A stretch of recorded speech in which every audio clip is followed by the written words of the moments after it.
The state of the world's plants. A new report tracks what we know about global biodiversity and finds 20% of the world's plants are threatened with extinction.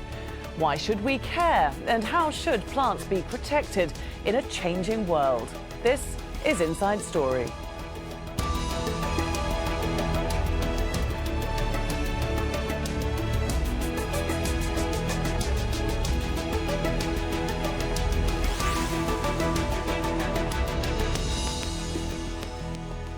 Hello there and welcome to the programme. I'm Laura Kyle.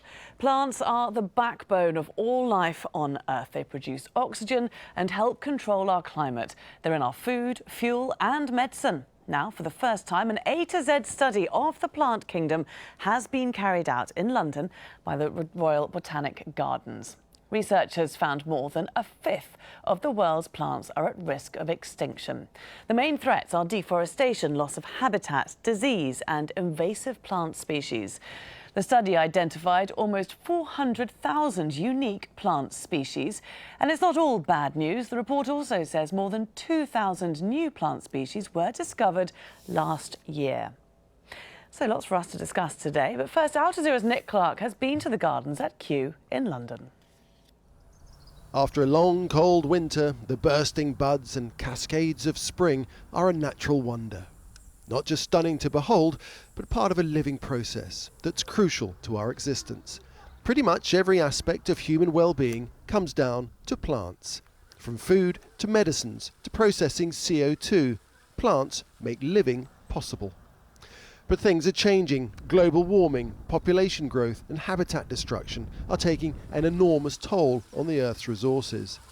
Now 80 scientists here at Kew have spent a year taking stock of the global plant kingdom, revealing an urgent need for action. If you look at 10 years ago and you look at 5 years ago, there's been this massive change in land cover type. Over 10% has changed from, let's say, forest to agricultural land. So there is a cause for concern. I think we need to become sort of global landscape planners to really understand which are the most important areas of the world to conserve because of the plant diversity they contain. Kew Gardens has a botanical pedigree second to none.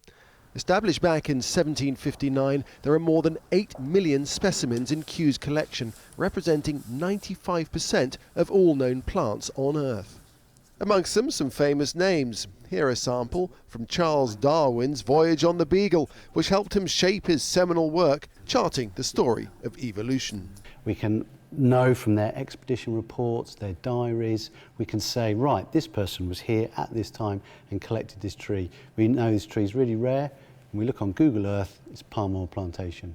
So not only can you use the modern satellite images for our up-to-date collections, but we can also use the old specimens and map them even now.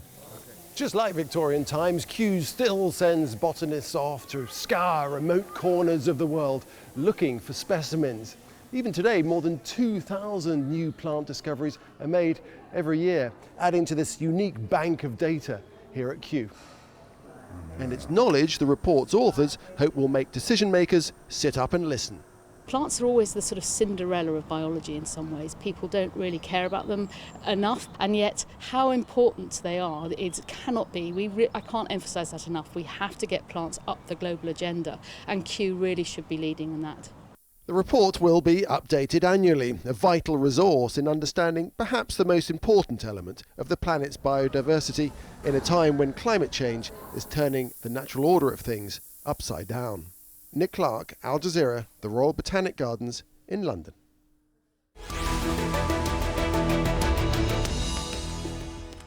Well, let's talk about this some more now, and joining us to do so we have Colin Clubbe, Head of Conservation Science at the Royal Botanic Gardens. From Bonn we have Maximillian Weigend, Professor of Plant Biodiversity at Bonn University, and in Front Royal, Virginia on Skype, Susan Leopold, Executive Director of United Plant Savers. Great to have you all with us. Thanks very much for being with us on Inside Story. Colin, this report is the first ever global assessment of the state of the world's plants. I mean, it's certainly eye-opening, but are you surprised that we're only getting this now? You're right, it is the first global assessment. We've had assessments regularly for particular types habitats and particular types of organisms. There's been a State of the World's Forests annually for many years. And it's because just of the complexity of the number of plants and the scattered nature of where these data are in the great institutions around the world, in databases which don't talk to each other. So I think it's been perhaps a bit daunting to tackle the whole of plant diversity. Your reporter, Nick, there mentioned about just under 391,000 species of vascular plant is our best estimate. So that's a lot of plants. So really what we've tried to do is to step up to the plate and provide this health check as a starting point to interest the global botanical community to a rallying cry for plants and to try and really understand what do we know about plants, what's the state of them out there in the world, and more importantly, what can we do about it? Max, has it sparked the interest of the global botanical community? How significant is this report? Well, it is very good to finally have a state-of-the-art report that gives us a rough idea of how endangered plant species are. It's always, for politicians, it's important to have figures and to have percentages. To, let's say, scientists, it has been clear for a very long time that the changes in land use, especially in the last 10, 15, 20 years, have had a dramatic impact on conservation as such overall. And I admire the work very much because I know very, very well how difficult it is to gauge the status of wild populations in nature. And so I'm happy that somebody actually tackled that tremendous task and give us figures. And the figures are alarming. 20% is 20% too many. And we'll certainly explore that a little further. Susan, just first of all, I want to ask you whether you think that we have tended to underestimate the significance of plants in our world. Our organization, United Plant Savers, is really focused on at-risk native medicinal plants. And actually, I just posted this report last night on Facebook when it came out to our community of supporters and membership with United Plant Savers. Not only are we lacking awareness of the loss of biodiversity of plant species, but due to the causes mentioned, deforestation, loss of land due to land use changes, palm plantations, developments. But on top of that, there's a plethora of native medicinal plants that are being rapidly over-harvested and at the same time losing their habitat. So we're losing, vital health care for rural communities, and we're losing, genetic diversity of incredibly important species. And so not only are we losing species diversity, but we're losing diversity within those species. So it's a really scary time. It's an incredibly important report. And I really hope it starts to wake people up and bring awareness to plant conservation. I think people relate a lot to pandas and animals because they have an emotional trigger, but plants are just as important. And because they're soft and cuddly and plants are not so. Right. And plant conservation is difficult to fund, and it doesn't get a lot of attention at the government level and at the support for nonprofit organizations like the Kew and many other botanical gardens around the world trying to bring awareness to plant conservation. Colin, Susan mentioned there the at-risk plants of native medicinal plants. When we look at this fifth of the world's species, some 20%, what else are we at risk of losing? No, it's a great point, actually, and one of the things we try to do, there's a chapter in the report trying to look at useful plants and trying to grapple with what are the, what defines a useful plant and how are plants used globally, and this figure of about 31,000 species which have got a known known usage, of which the biggest group is the medicinal group. More than 17,000 species have a known medicinal use. But if you think that these plants are at risk out there, we are, you mentioned, in fact, Susan just mentioned loss of forest. We've lost about 2.3 million square kilometres of forest over the last 10 years. And the forests are harbingers of many plants that are sustainably harvested from those forests for day-to-day use. So it's certainly that, but it's other plants that we use. I mean, which we're in danger of using. One of the more interesting groups that we classified in this chapter on useful plants was the recreational use. About 1,300 plants that are used by man for things like, ceremonies. I mean, there's some particular uses that are frowned upon. We're trying to perhaps minimise, but all of those things. Plants form part of the fabric of society, and I think that's what we're in danger of losing. That sort of disconnect, and it's particularly action-oriented groups. The NGO community working at a local level on what is important locally, be it a group of native medicinal plants, such as we've heard, or be it the crops and crop wild relatives that sustain day-to-day food for so much of the world's population.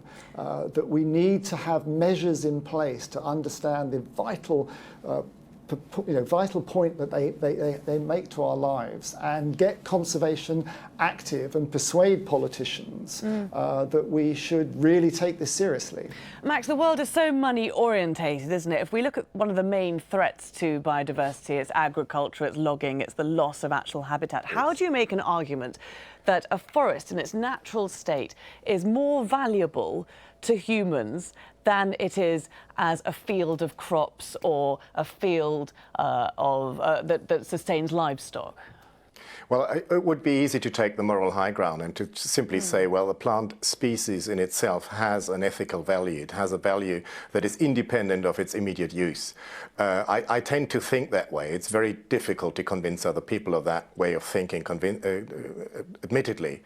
And it is always good to take practical arguments which you can access different levels of society with. And medicinal plants is something that people understand. Ornamental plants is something that people understand. So I see, from my point of view, it's really the preservation of biodiversity as such as an ethical duty of mankind, and everything else is an accessory argument, which may be extremely useful and extremely important. I'm not trying to belittle these efforts at all. But I think that getting one step ahead ethically and recognizing that the living world has a value as such would be a major progress in the whole topic of conservation. I would also take maybe a different approach and say we're talking a lot about ecosystem services these days, which is just another embarrassing way of putting a monetary value on a natural ecosystem. In a way, it's legitimate. In another way, it's repulsive to look at a beautiful forest on the mountain slopes of Peru and to say, okay, it provides X liters of water and that's why I want to preserve it. But at the same time, that is what I find most alarming about the number of species which are endangered, which are at risk of extinction, because that means that we are modifying huge tracts of natural vegetation cover on this planet. And that means that the number of species that are endangered as such is a symptom of a dramatical crisis on the surface of this planet. Because the species don't die because they're deliberately eliminated. In very few cases that is the problem. It does happen, but it's not the crucial problem. The crucial problem is that cloud forests are chopped down, changing the entire ecosystem, meaning that down at the coast rice can no longer be grown. So the symptom as such is what worries me. It means that we are irreparably damaging the living biosphere.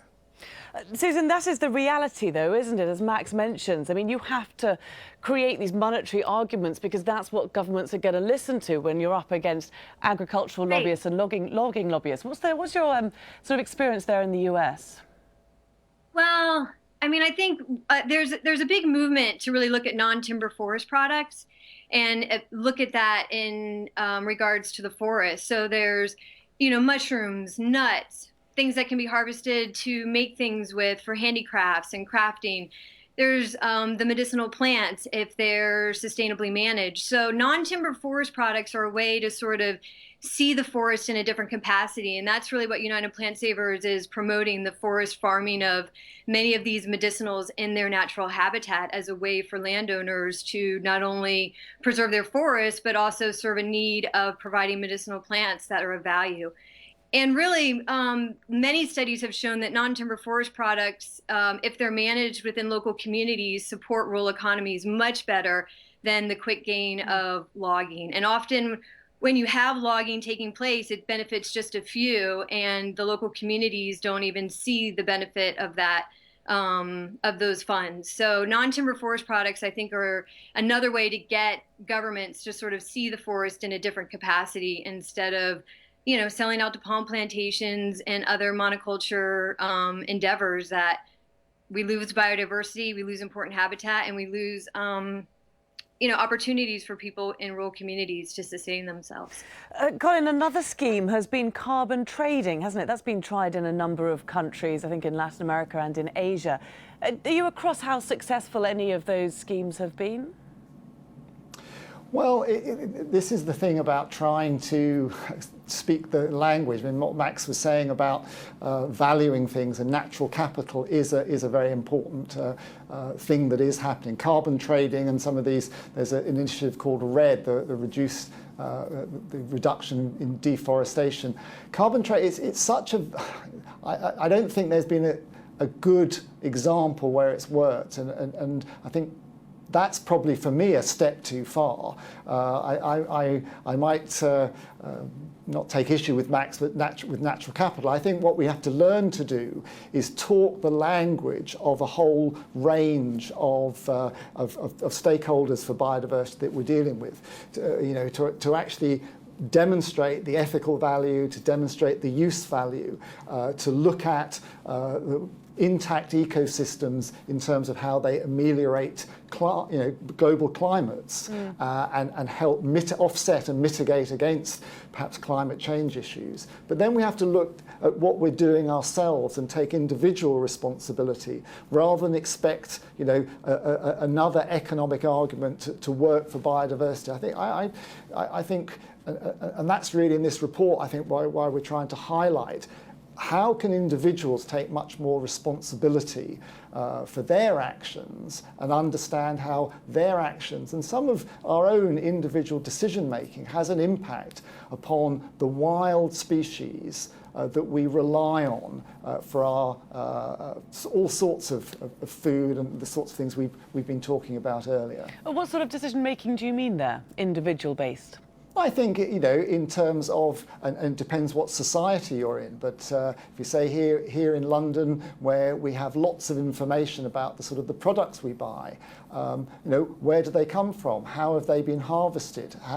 Can we make a decision and use our economic buying power to favour a particular approach that supports? I mean, the whole, coffee is a good example where you've got lots of availability of coffee that's fair traded, that's shade grown to support and maintain intact forests, which particularly supports bird populations and the other elements of biodiversity that live on it. But you can still harvest and sustain coffee rather than growing it in huge areas of sun coffee where the rest of the habitat has been destroyed. So in a kind of Western society and developed countries where we're actually got lots of imported materials, how can we decide on things? Looking at, Susan mentioned oil palm population earlier on. I mean, there are, what other uses, sustainable palm oil, and some of those designations that if we try and promote those sorts of things. I think that's the sort of decision making I was meaning. Okay. Just want to move on slightly to seed banks, this idea that we have this vast, rather wonderful collection of the world's seeds. Max, how valuable do you see that as a resource in terms of maintaining the world's biodiversity? It is a crucial contribution. But it becomes meaningful when habitats are restored into a state where the plants can be reintroduced into nature.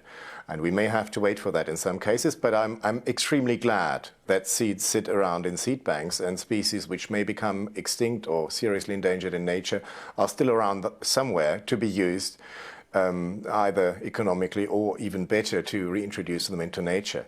But I mean, if you look at just the German botanical gardens, we have an estimated 50,000 species in our living collections, which by current calculations would be nearly an eighth of the world flora, certainly including many of the endangered taxa. What I don't see is that they are viable populations as they are kept in seed banks or in living collections. And what I see even less is that the conditions for reintroducing them and re-establishing natural ecosystems within are going to be given. So that's a kind of dubious, ambiguous answer I have to give there. I think they are crucial. I'm very happy that they are there. I'm really fully supportive of them, but I wish that on the ground, in the field, and in all those countries where these seeds come from, there would be a midterm perspective to actually get these seeds back into their natural habitats. And I can't really say I see that confidently at the moment. Susan, what about you? How confident are you that these seed banks can be best used? It's really great for agricultural crops and economic crops, most certainly, and in some cases, really rare species. But in regards to many of the plants we work with at United Plant Savers for the at-risk list, several of these medicinal plants are parasitic species, or they have very unique interrelationships with their environment that we don't even understand, that lead to germination and their interconnectedness with the fungi of the soil. So in many cases, the medicinal plants that we're working with, and I'm sure around the world, have such complex relationships that they're not very well conserved via seed saving. Seed saving is good for some plants, but not all, and especially those that have parasitic relationships within the communities that they dwell in. So in many regards, this isn't the solution. We really need entire habitat conservation. We need to really shift our whole paradigm in how we see forests and really rare plant communities like wetlands and those areas that and mangroves that are most difficult to restore once they're gone, and in many cases practically impossible. So seed saving is a great concept for a lot of things, but in many regards it's not going to save the really unique biodiversity and the rate of species that are leaving the planet. Colin, on a more upbeat note, the report did document more than 2,000 new species being found every year for the past decade. Does that indicate that there are many more plants out there that are yet to be discovered? It does indeed. That figure of about 2,000 new species that have been described each year has been, interestingly, relatively consistent for the last certainly 5 or 6 years. We're getting the opportunity to get into new places. Lots of plants are have limited distribution, so-called point endemics, things that have a very, very limited distribution. There are still lots of places around the world that haven't been adequately investigated and explored botanically, and lots of people around the world are still trying to do that. And this is where we have this the International Plant Names Index, which is something we host at Kew. It's part of a global collecting all the names of new species that have been described, and the ones this year, actually just over 2,034 this year, a really interesting range, and we've got some details of those in the report. But they range from things like giant forest trees through to very small crop wild relatives related to sweet potatoes, to a huge carnivorous plants. So a whole range of things that are still out there. Yeah, and there's no... Sorry to interrupt, but that is very exciting. Max, we haven't got long left, just 30 or so seconds. How optimistic are you for the future of our natural biodiversity? Not very much so, indeed. And actually, talking about newly discovered species, I know from my personal experience and that of my working group that many of the species you discover are already at threat of extinction, because it's just as the colleague says, new roads open up, you get into new areas, you find new plants, and then you come back after 5 years' time, and the entire forest has been replaced by plantations. So we are working just ahead of destruction the taxonomists often work, especially in countries such as Peru.